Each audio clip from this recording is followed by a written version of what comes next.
Well, I'm going to pass these out, and if you want to follow along with this, if you're more of a visual, or if you're more of like a, if you're a learner that is best reading along here. I will kind of try to cover as many bases of the learning of this as possible, so that nobody is left out.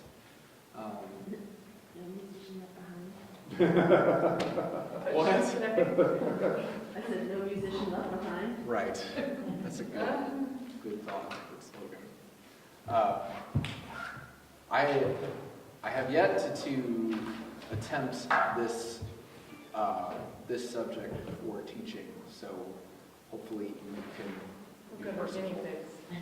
Yes, you are a guinea pig in this. I've taught a couple of different kinds of subjects, like songwriting and different history, like a music history of sorts kind of class. But this is, for a worship team, this is new. I've never done this before, and I'm excited that you guys are willing and that you guys are watching this, or if you're watching this again, thanks for putting up that you know how this goes. The type of approach to the music that we'll be doing is a type of method called the Nashville Numbering System. It is an easier version of assigning numbers to chords, and it was actually developed in, I believe, the 60s for, I think they're called I get this wrong, the Johnson Airs. It's a singing group that sang for Elvis Presley. So they were Jordan Airs. Thank you. Yes, I knew it was something like that. Oh, I'm embarrassed. I was like, I know it's something like this. You got but Airs, right? It was close.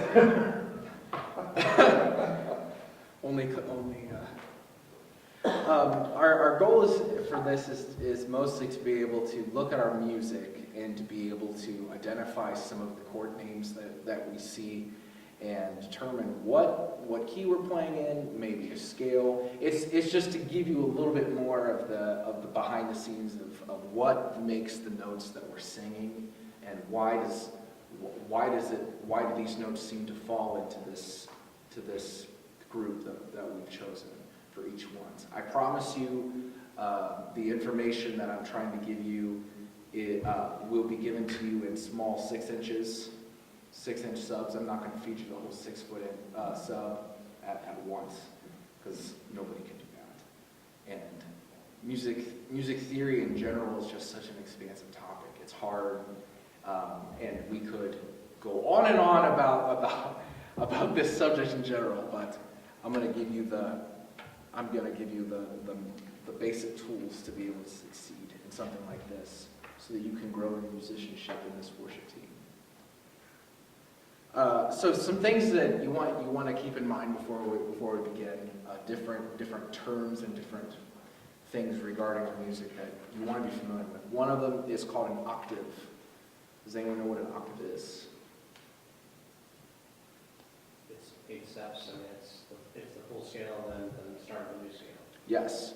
So if I'm talking about C, which C will, I think, light up here. Yes, it will. It is 8 notes away. So they're the same note, but the frequency is twice as fast. So an octave also could go the opposite direction, which means that the frequency of the note that is vibrating, it is half as fast. And of course, it gets lower. I think a couple of you who might have been on team last week, we were trying to discern what to do with King of My Heart, because it does an octave jump. And that was the big conversation that came on, was we can't do octave jumps, and I was reserving my opinion of that.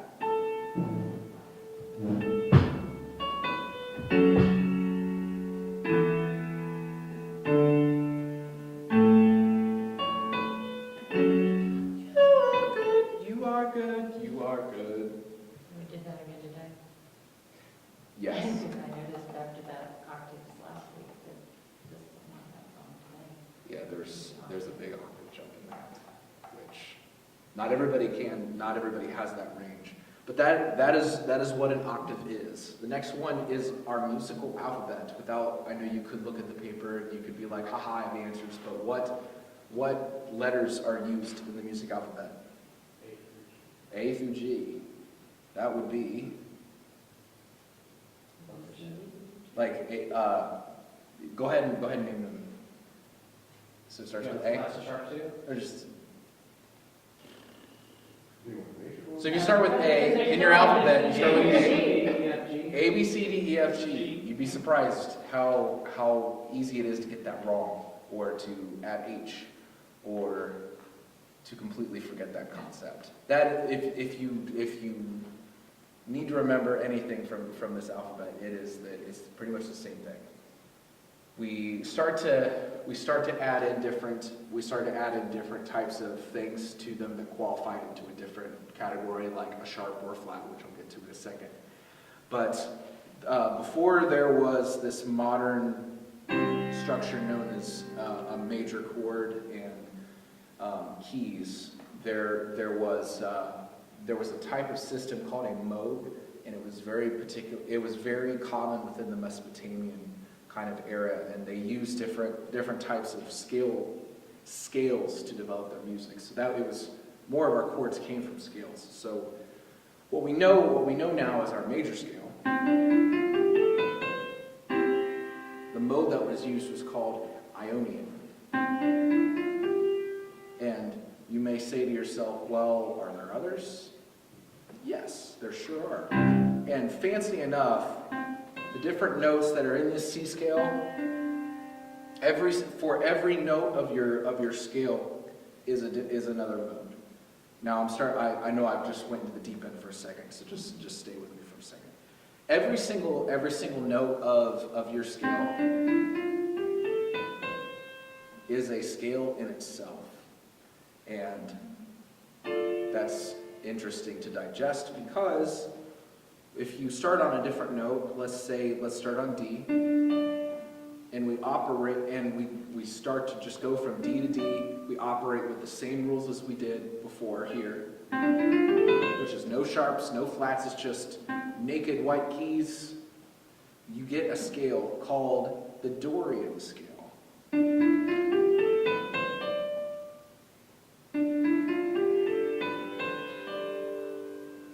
So it doesn't sound as grounded as a major or minor. It's kind of it's halfway between that. Yeah. So there's also a Phrygian scale, a Lydian scale, a Mixolydian scale, an Aeolian scale, which is minor, and something called a Locrian scale. But I'll come back out of the deep end now. Just telling you that the teachers of old that said scales will never leave you, they weren't lying. They aren't lying. If you think you've mastered your scales, haha, you will never master your scales. Pretty much, they are the tools to build upon consistently. And lastly, we have sharps and flats. They're also called accidentals. And they are basically symbols that indicate if we are raising or lowering our pitch. So if we start on C, a middle C, don't mean to insult your intelligence, I'm just working from the ground up. This is a new concept. If I made a C sharp, which way might that go? Up, yes. C sharp. Which means that a flat would go, bingo, yes. Now there's something called a double sharp. Do you happen to know what that might do? Be the black key below C. So that's close. So actually that is called a double flat.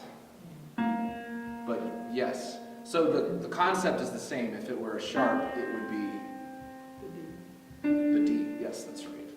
Because it is a sharp or sharp. So we could get out in the weeds really quick with any of this subject, so I'm ready. Hopefully this keeps me on task. Whew.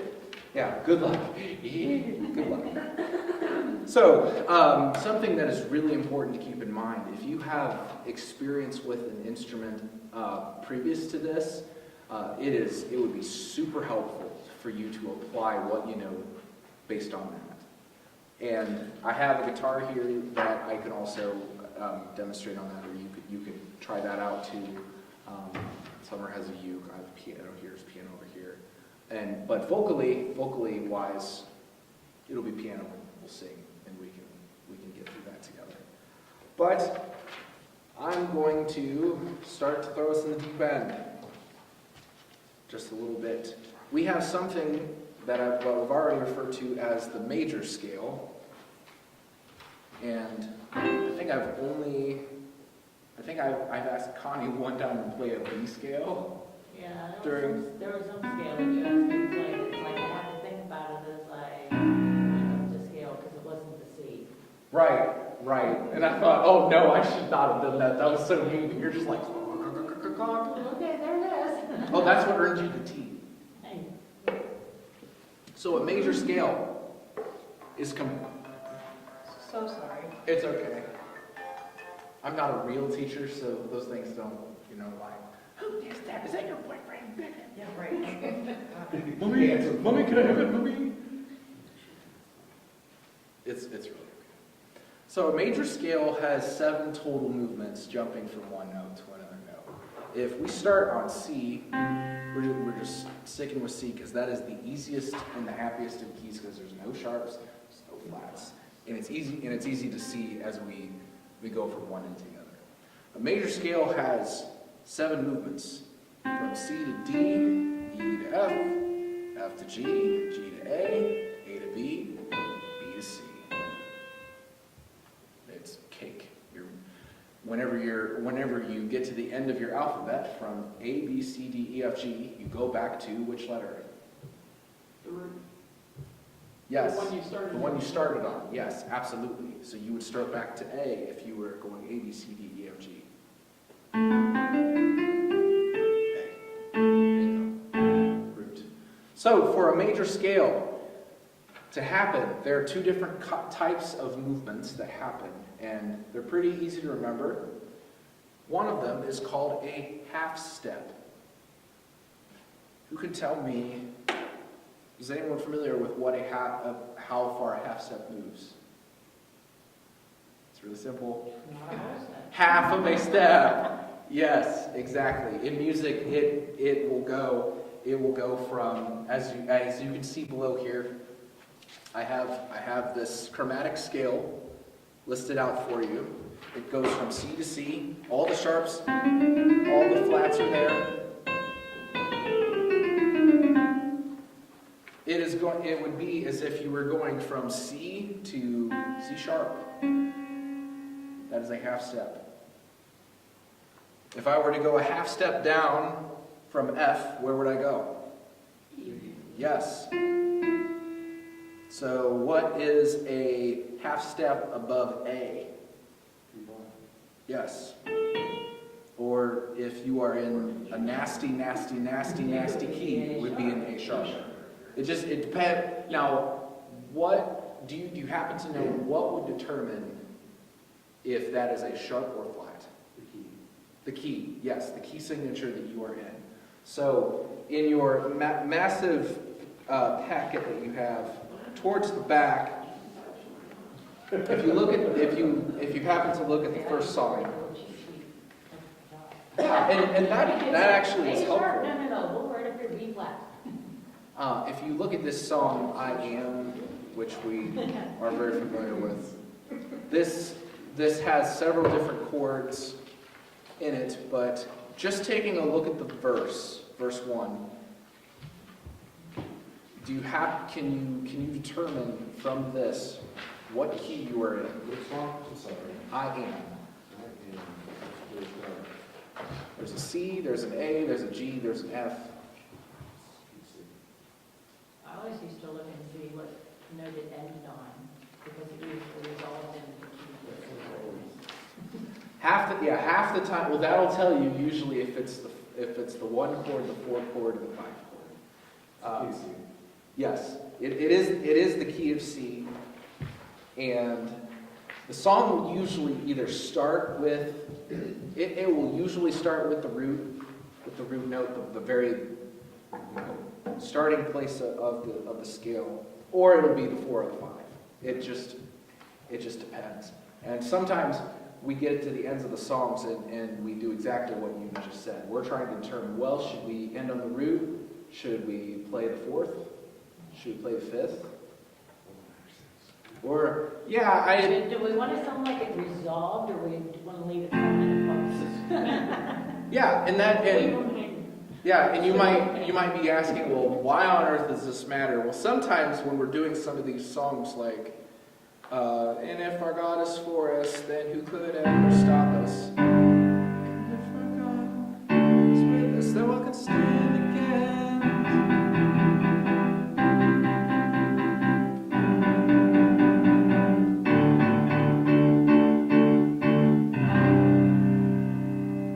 So I ended on the 4 chord instead of just whole bass.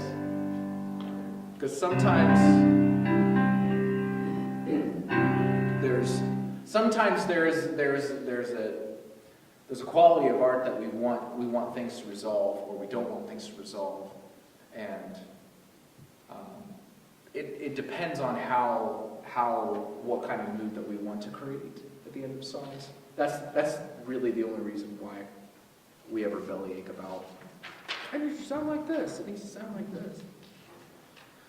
Yeah. Yes? I've never understood why B to C and E to F was a half step and not a full step. From B to E? Why is that considered, E to F and C, B to C? Because that's the way the tune was made. So when you look at this keyword, it is so nicely organized, not only sound but pitch and even just the alphabet itself. If you take the pitch itself, E, the way that we have organized our alphabet. I get that. I get that there does not exist a flat key between them. I get Right. that there's no such thing as a B sharp.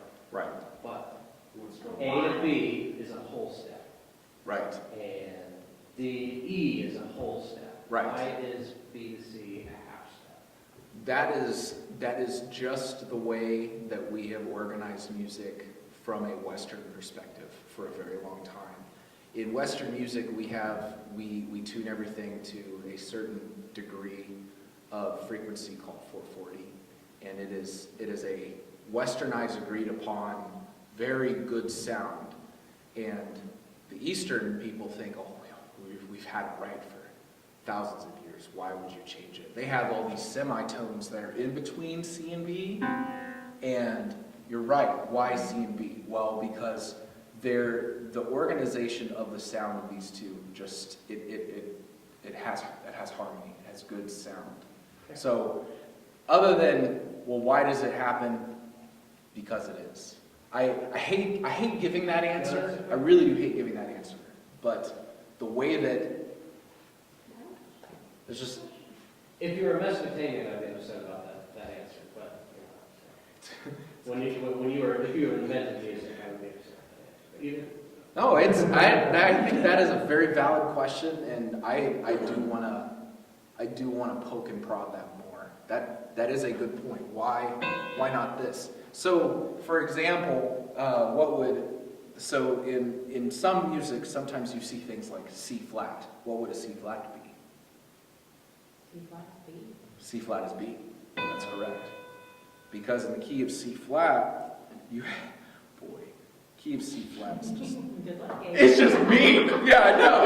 Everything is flat. C flat, D flat, E flat, F flat, G flat, A flat, B flat, and C flat. Or you can just think of it in B major. And then I can tell you. But the same thing with C sharp. Everything is in C sharp. And then you have an E sharp. So what is E sharp? F. It is F. Yeah. It is just the way we've organize music to make it make the most sense overall as complex as it gets.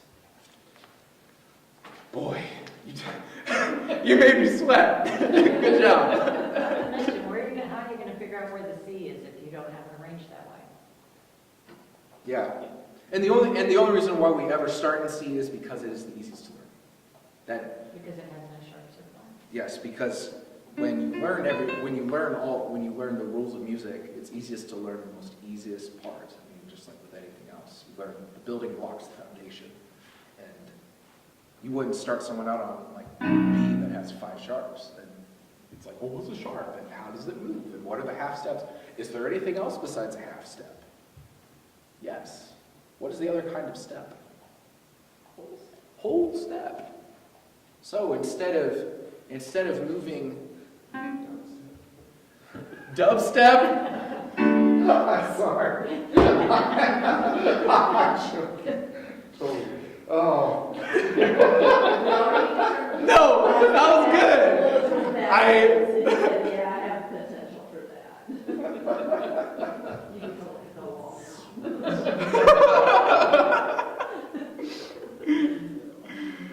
Oh, She said 2-step. I'm writing that down. Oh, 2-step, yeah. That was really funny. Yes, a whole step. A whole step is comprised of 2 half steps. So in this case, if you were staying in C, you would go from C to D.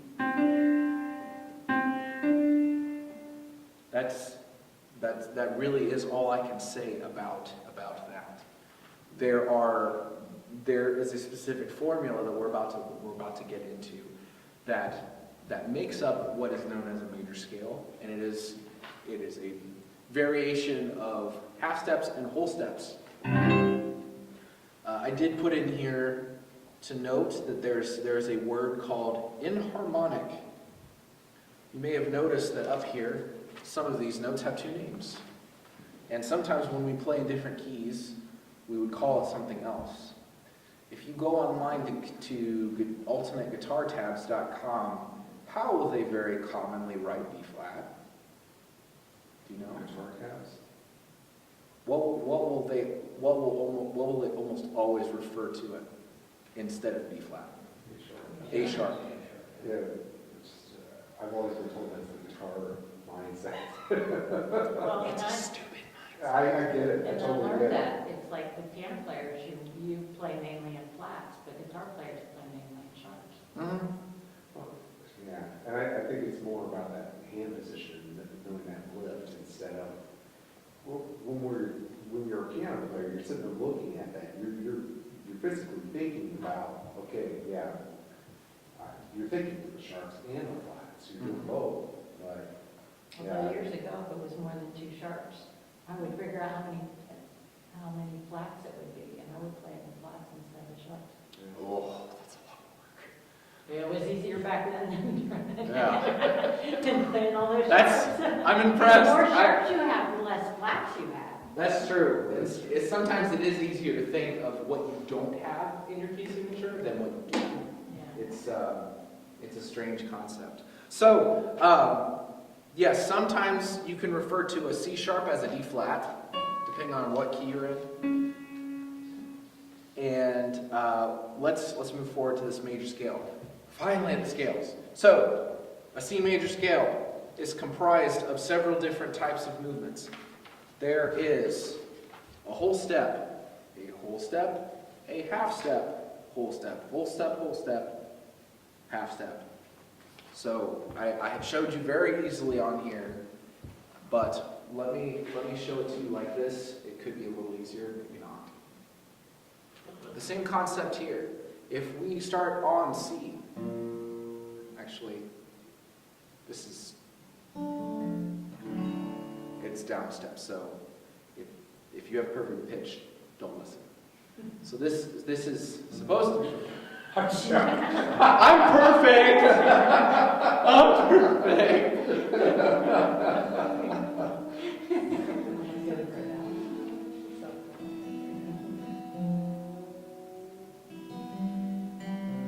It's like, fine, I'll fix it.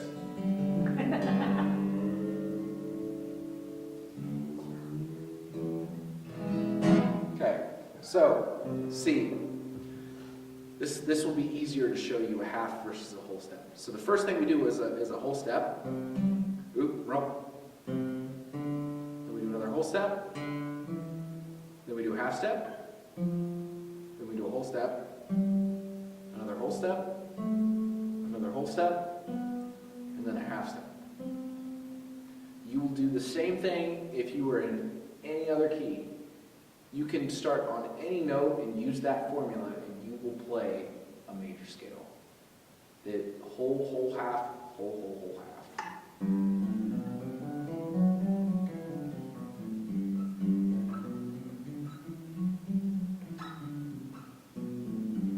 Doesn't matter where you are.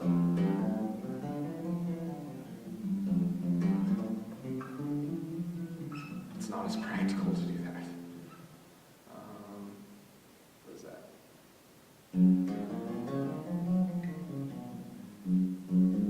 Shoot.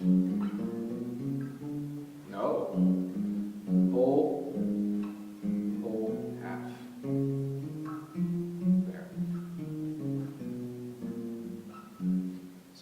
So all you have to do is follow this formula, and you will find yourself making a major scale every single time. You don't need to necessarily look at your worship charts and constantly be thinking whole, half, like, because it will, that is not how most people will organize their thoughts when it comes to thinking of these chords as scales. What I mean by that is, when I'm looking at a song like I Am, I'm looking at a C, and I am usually thinking, personally, I'm thinking about all these notes at the same time.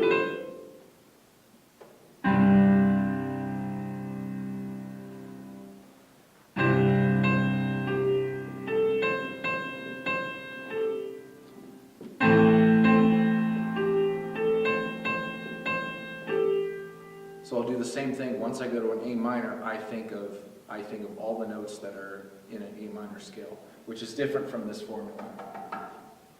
But I'm thinking of A, B, C, D, E, F, G, A.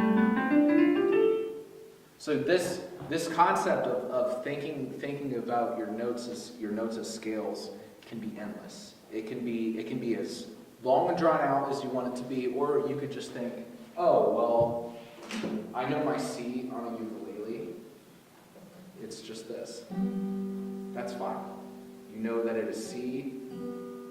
It is C, E, G, C.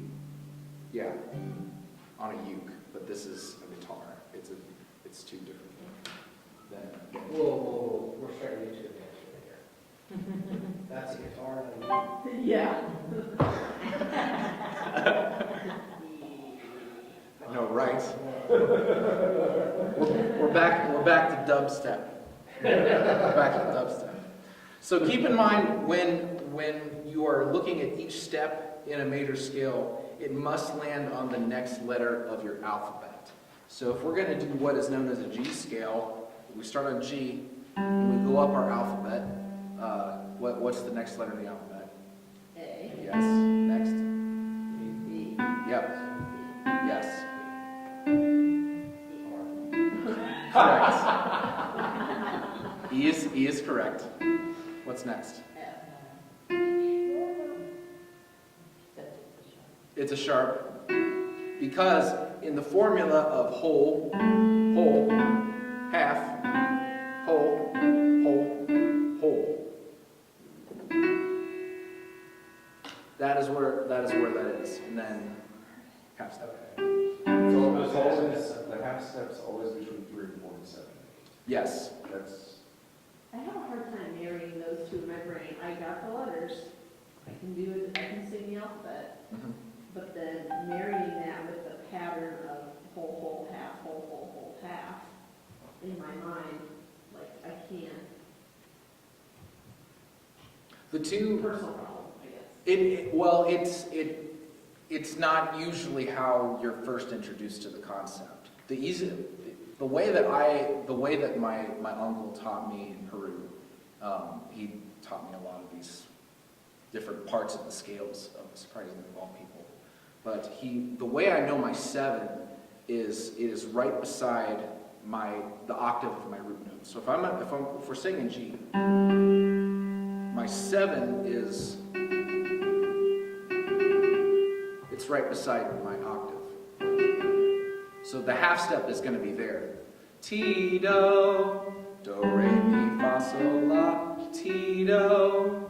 There's no note between T and do. That is where one of my half steps is going to be.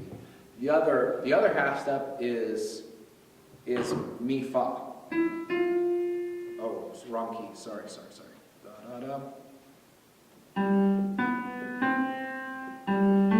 Mi, fa. So do, re, and then, so mi, fa is always that. That's the half step. And then Tito. If like Tito Jackson, whoever that guy is. Who's Tito?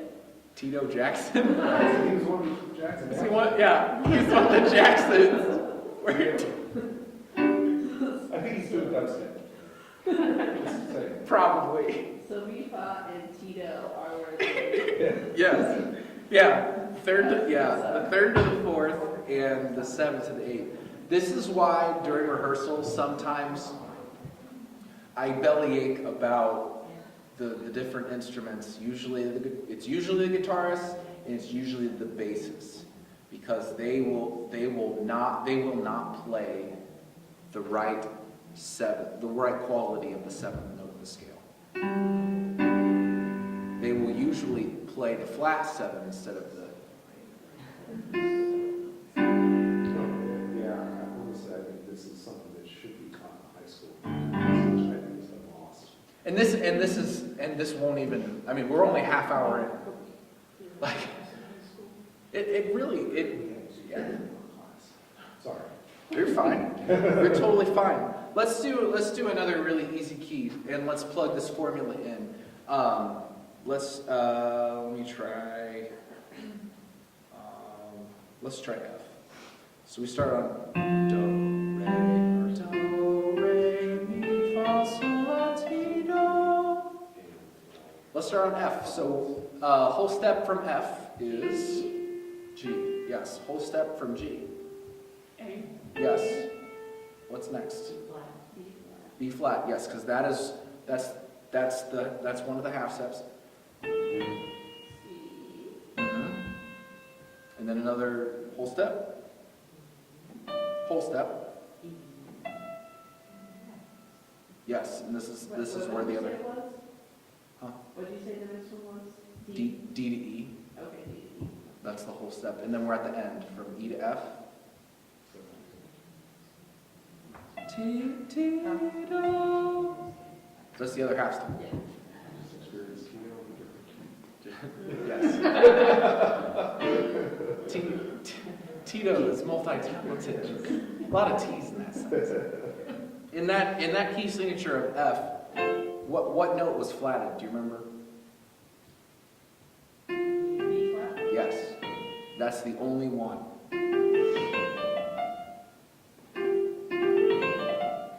That is, I'm giving you the really easy keys first as we go through this. This next one here, on your third page, it halfway gives you the answer. But if we start on D, a whole step from D, E. whole step from E F. is F sharp. Yes. Now this is where the half step is, so it is G. Yes. Then yes. C sharp.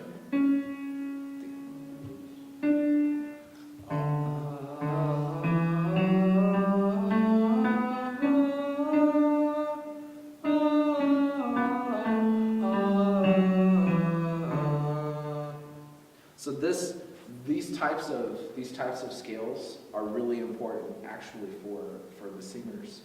We can use this to get ourselves in tune pretty easily when we rehearse. We can take take any note, and you can either use a piano app or another instrument. You can go through this formula of whole, whole, half, whole, whole, whole, half. You just go. You'd say low, la, da, whatever syllable, whatever words you like. Or you can use solfege. Do, re, mi, fa, sol, la, ti, la, sol, fa, mi, re, do. And it can help to familiarize yourself whenever you go to a song. Like, you can center yourself in the pitch of D, so that when you have to sing, bless the Lord, oh my soul, oh, my soul, worship His holy name. You have a context in your brain that you will at any given time you will sing one of those notes out of a major scale. And the way that we determine harmony and all these other concepts, when I'm always asking, like, oh, do you know any other parts where people are like, well, I can only sing harmony. I've been hitting the forehead and I can only sing harmony now. I can't sing melody or beats. It's usually because people are starting on another part of the scale, and they're just moving about the scale. These 7 notes in the scale, which there's another name for it. I don't know if I wrote it here. I might have on this other page. Oh, we're going to get to this. But that particular word is called diatonic. It is one of the seven notes within a scale. So, for instance, if I was gonna do the 10,000 Reasons that we were just doing, bless the Lord, oh my soul, oh my soul, worship His holy name. I'm gonna, instead of starting on the 3rd note of the scale, which is where the melody starts, I'm going to start on the 1st note of the scale. And I'm going to do the same pattern. So this pattern does a step and a half, step, that's as far as it goes. I'm going to do the same pattern down here. Or I guess that's to the way that it falls in the scale. It means that I'm going to have to do 2 steps and then a half step.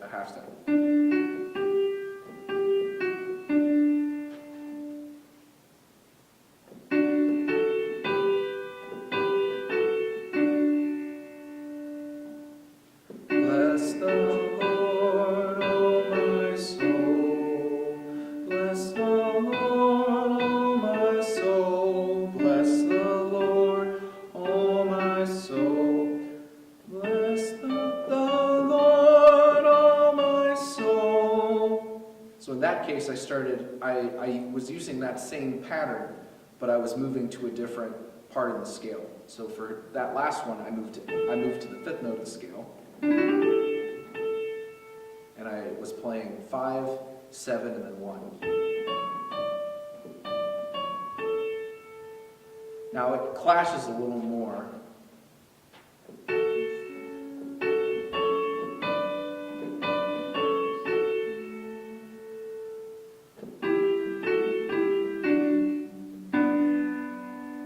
It's not, our ears aren't necessarily used to hearing that particular kind of harmony. It clashes a little more. But this is the basic, this is the makeup of how people are able to use harmony. They take the knowledge that they know from a scale and they move their patterns to a different part of the scale, and from context and from seeing it a bunch, that's how they know how to do what they do. That is, it's not this random, oh, I feel it, or I have the talent. It is, oh, I just realized that's very It is the preparation behind the scenes and knowing where their voice is going to go. That is how you can also prepare your voice, just like most of the vocalists will do with the lead lines. So it starts with 5-1. You're rich in love and you're slow to anger. Your name is great and your heart is kind. You can use different parts of this scale once you write it out. And I actually have it here for you. A D, E, F sharp, G, A, B, C sharp, D. And you can start to build harmonies. And usually smaller piece harmonies are what best can make up some of these lines that we do. So, for example, I would do something like,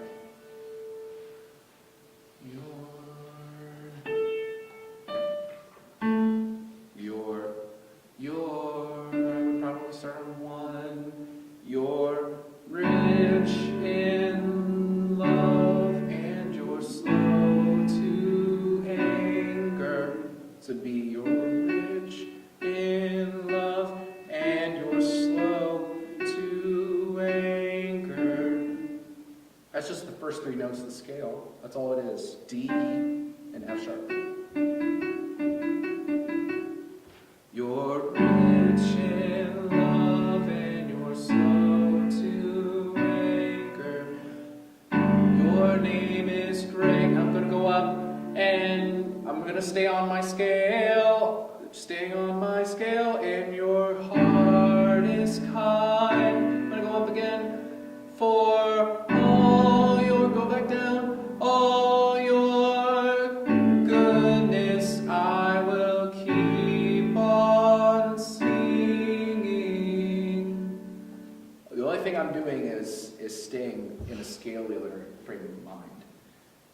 I'm not tapping into some years of sage knowledge I've learned on a mountain from a bearded man. It is the fact that these, long ago at a timid 5 years old, my piano teacher said, you're going to be learning your scales, and I didn't know I would still be learning them at 30.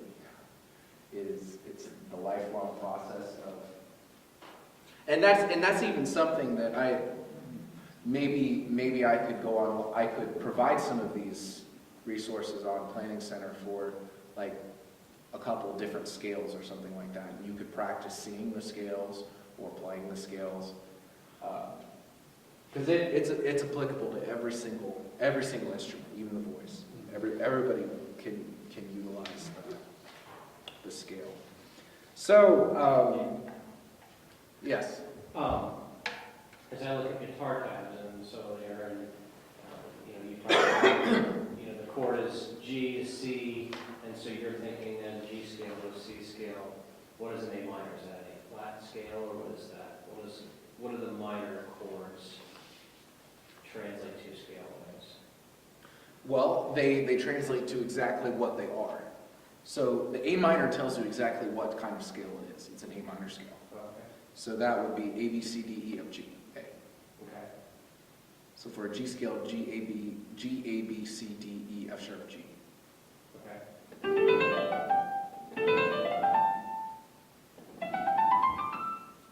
And David told me that the minor scale is whole, half, whole, half, whole. Is that right? Yeah. There's also, you can look at those and see what the relative major is for those minor scales too, and vice versa. You can look at the major and realize what it is relative, right? Relative minor. Yeah. So, yeah, Mr. Dubstep. yes. So, That might be your name from now on. Yes. What he's talking about is for every major key, it has a minor key that has the same exact key signature. And the way to find that out is it's the 6th note of your scale.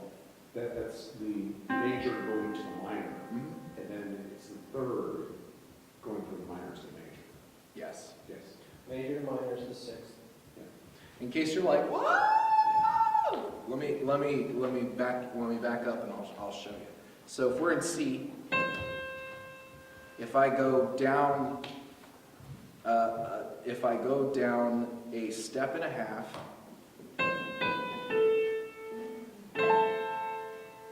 my relative major is what? Or my relative minor of C is what? Yes, it is A.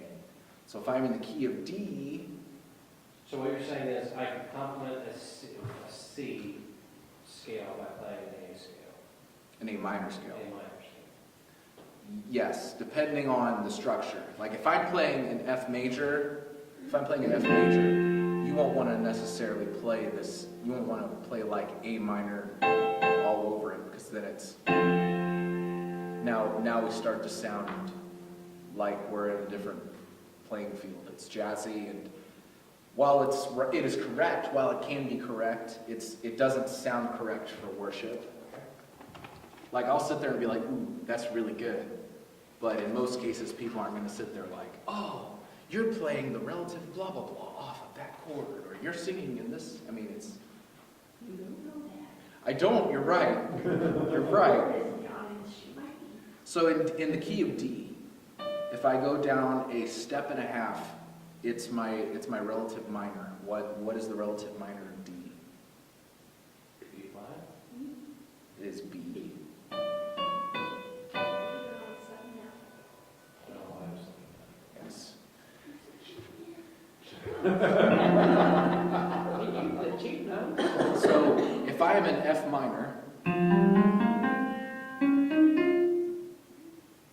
F minor, what is my relative major?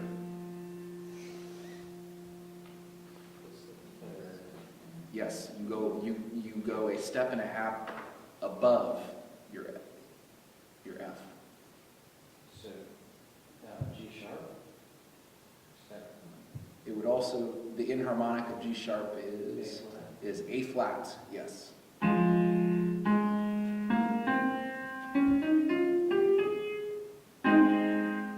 So now we're getting into territory like, this is good. This is good. This is really good. This is more of like the next time we get together, I want to dive deep into the more deep jungles of theater. It sounds like it's hitting home with you, the way this is being expressed, so. Well, that's all. this is the point that I'm at currently, so I hope I wasn't. No. Yeah, you're doing good. You're doing good. This is where I'm stuck at, in my brain. Hence me providing the right material to at least help. Hopefully I can help push in that way. So in front of you, you should have a quick homework, or we can do that as a group together. It should say the scale. It's probably at the end of all of this. Because I'm such a beginner, is that these letters do not make a sound in my head. Sure. They make absolutely, I mean, I can, it's just, I can put the letters out there, but it Yeah. doesn't make a note in my head, so I don't know I'm just going through the motion at that point. Well, it Because is. that's how basic.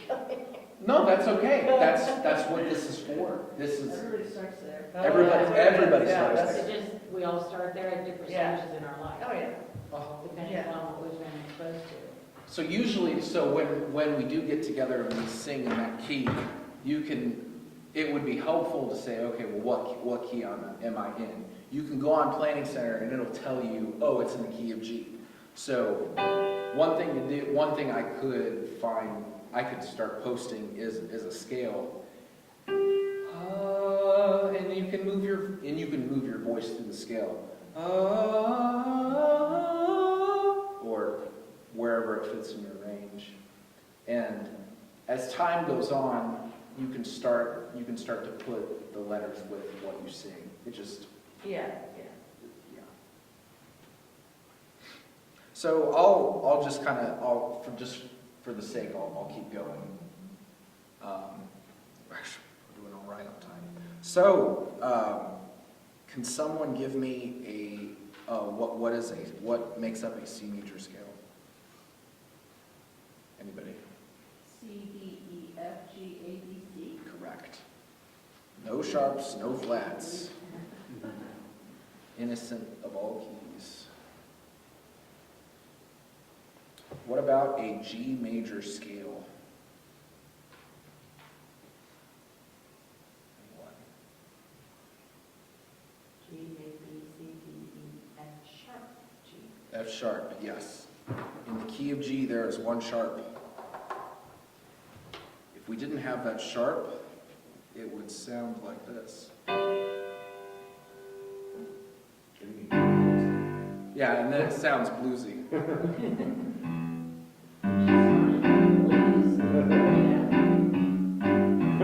It's fine if never, right. If you're gonna go write blueses with Kirk, everything's gonna have a flat 7. Which is, there's nothing wrong with flat 7.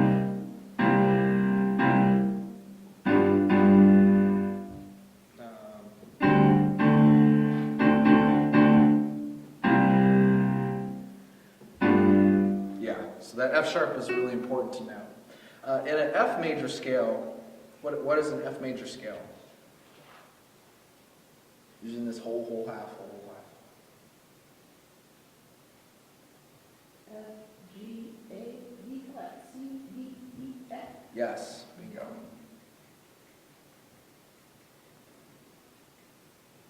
Good. What about a D major scale?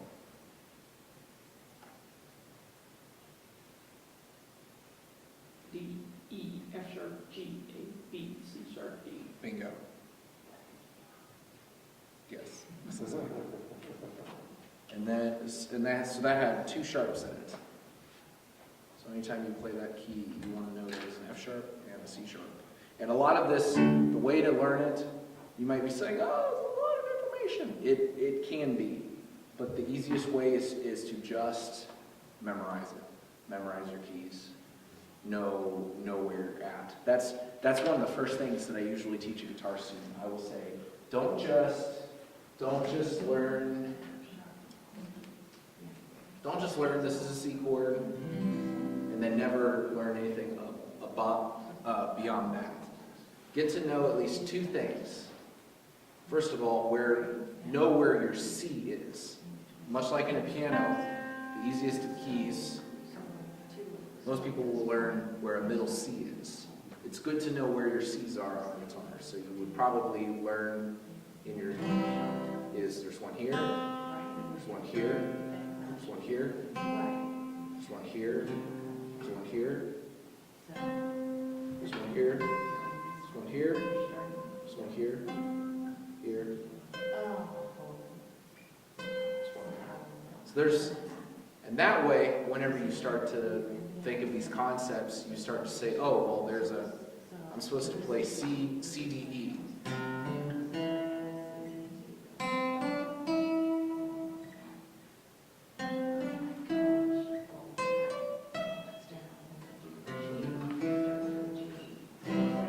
It just starts over. It's the same notes. It's the same notes that C, D, E, F, G, A, B, but I can move it into a different octave. Much like when we're doing, let's say, like Holy Spirit.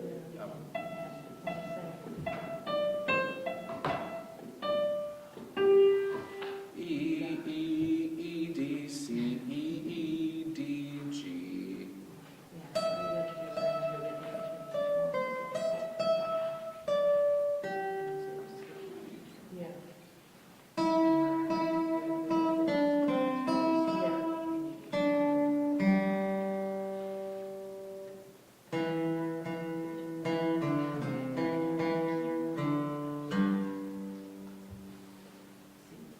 The way people learn how to play solos on something like guitar is people learn it by ear and then they have no context and they're like, oh, look what I can do. But the other way is to know where you are on your key, which is, for example, in C major, you have a plan, which is either written down on music, it's either written down on these notes on a staff, and it could be really vague, and then you follow what it says. E, D, and C.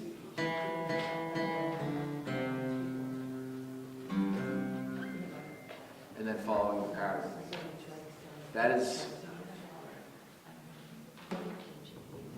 most of the mechanics of learning how to solo and improvise, is by building these patterns and this repetition over time and memorizing it and then learning more. That's kind of how we learn pretty much any concept. We learn some of the basic fundamentals, and we start to build on them.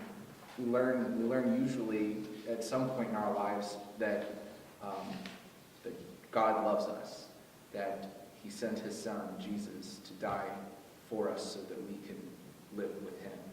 But that's really, that could be interpreted as an extremely basic, I don't know, maybe even pragmatic theology, just simplistic. You know, other people are like dropping, this is the Greek, and this is the Hebrew, and this is the interpretation, and it means this in this language, and that's kind of the same concepts of in order to be able to explain those kinds of concepts in a sermon, you have to do all of the research ahead of time. You have to put it to memory. You have to know its context, and then you have to be able to relay the message. It's the same thing with how we're learning these songs. We look at a piece of music that I give you, and most of the time, hopefully, you're not like, ah! But you say, okay, so I know a C chord. It's C, E, G. It's 3 different notes in my scale. It's the first note of my scale, third note of my scale, and fifth note of my scale. And I just kind of go with that. If you're just learning the piano, usually that's where you can start. You can say, oh, the first note and the third note and the fifth note of each scale. So A minor would be the same way, G would be the same way, F would be the same way. But someone who has done the work, now I need to digress. Someone who has been playing this all their life, they're going to usually do things like, they're not going to start on C and build their chord. They're going to do things like moving the notes around so that maybe I start on G. Yeah, it's called an inversion. E, G, and C, that's right.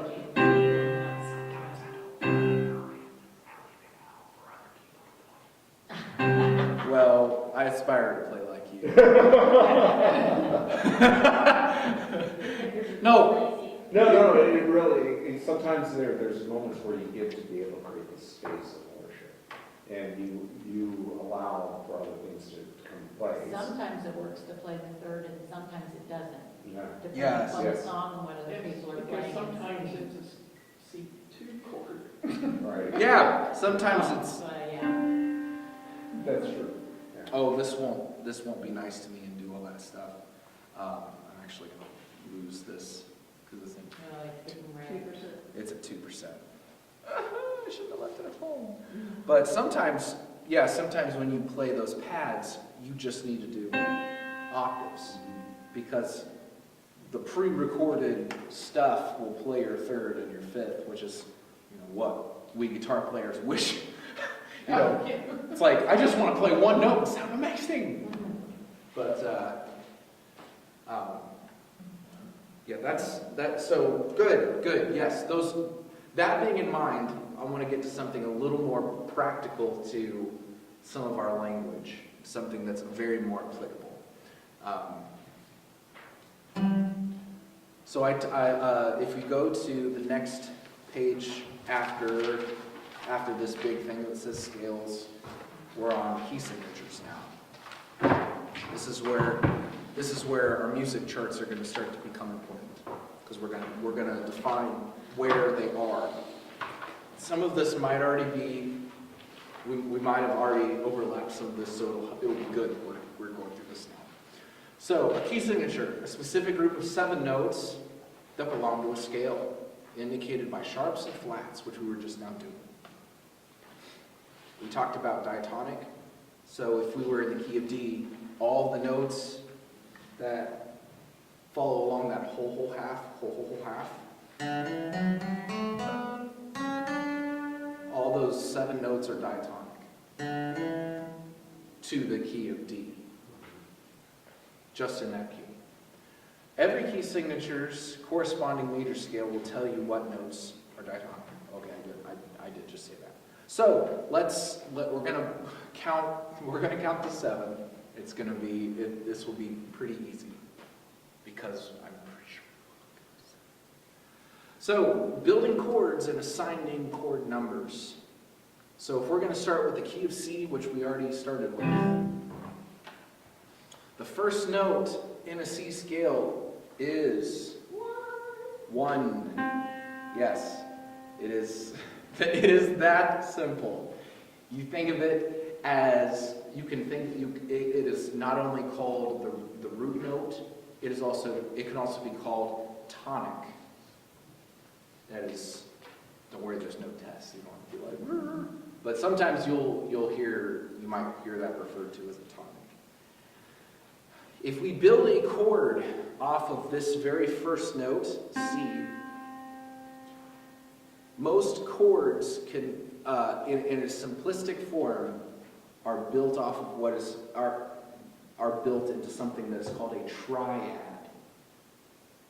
And it usually is built off of the 3rd note of your scale and your 5th note of the scale. So you will start with C, and you'll go to the 3rd note as well, and you go to the 5th note as well. C, E, G. Does that sound very familiar? It should be like pi. Yeah, this is flat. Sorry. Yes, so there is a general term for these notes that make up the triad. It is the root, the 3rd, and the 5th. And I think I already said a lot of that there. The first chord, if you are numbering it, start label with the Roman numeral 1. We already said that. Root note, C, E, G. I'm basically repeating myself a billion times now. That's good. So if we were in the key of, let's say we were in the key of G, what is the 3rd of G? B. B, yes. What is the 5th? D. Watch out. Deb's lightning. Dead lightning. That's the name of Marie's car. Dead lightning. And then, good. 1, 3, 5. The key of D. What is the 3rd of D? F. Sharp. Yes. F sharp. So what is the 5th? A. That's right. A. Good. So we'll continue to go on from there. When we are thinking in a major key, when we're talking about major, because in another day we'll talk about minor, and we'll get to that. But 1 will almost always be major. It will almost always be major. You can count on it being C, E, G. That is your home base. Does that make sense so far? C, E, G, we start there. All right, so if we're talking about the C scale still, the 2nd note of the scale is what? D, yes. If we build our triad off of this, D, if we're just thinking about the notes in a C scale. So as you're looking at this here, this is going to tell you the diatonic notes. This is going to tell you the diatonic notes. Those are the ones you want to use when we're building chords. So the first note is D. The 3rd note is what? F, that is correct. And the fifth note is A. Yes, it is D minor. That was my next question. Is it a major chord or a minor chord? Now, yes, you already answered my next question. You noticed that unlike in the previous examples, this has an F natural versus an F sharp. The difference here is in a D major chord, or if you're in a C, you can apply it in other ways.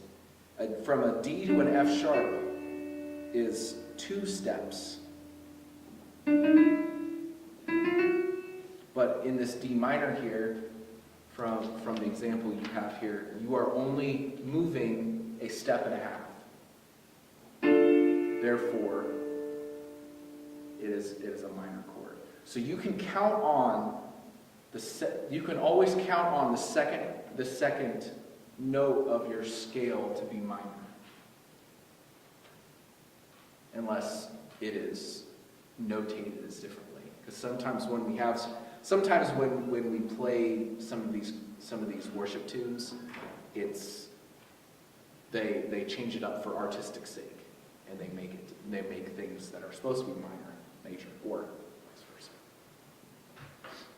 So if the distance between the root and the third is 2 steps, it's major, and if the distance between the root and the third is a step and a half, it's minor. So the first C, E, D, that is major. This next one, minor, D, F, A. The third note of your scale, third note of a C scale is what? Third note in the alphabet is E, is E. So if you're still looking at this chromatic thing, or this diatonic scale here, if you build a chord off of E, what is your third? G. And then what is your fifth? B. Is this major or minor?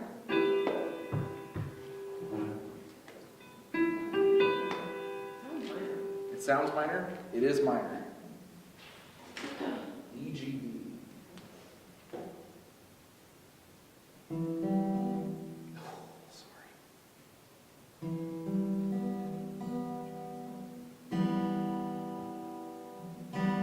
Versus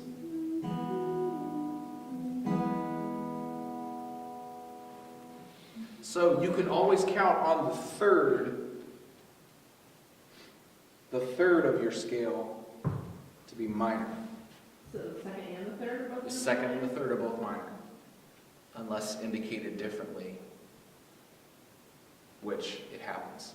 Because sometimes when we have when we have songs like "I Am," you have a slash chord, and you're playing like C over E.